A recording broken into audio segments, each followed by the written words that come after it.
মহামান্য pope Francis বলেছেন, যখন বিশ্বাস এবং প্রার্থনা সত্য হয় তখন তারা মন ও হৃদয়কে আবদ্ধ করে না, বরং তাদেরকে উন্মুক্ত করে দেয়। যখন আপনি একজনকে পান যার প্রার্থনা করার মন বন্ধ, তখন তাদের বিশ্বাস এবং প্রার্থনা সত্য নয়।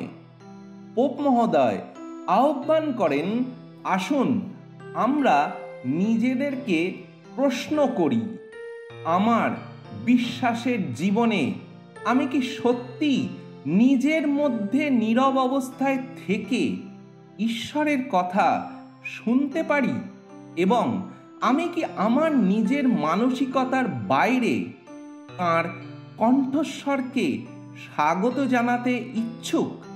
প্রভু যীশু আমাদের সবচেয়ে বড় প্রয়োজনের যত্ন নেন। তিনি সব সময় আমাদের রক্ষা করেন, তাঁর নিজের দ্বারা আমাদের জীবনকে পুষ্ট করেন।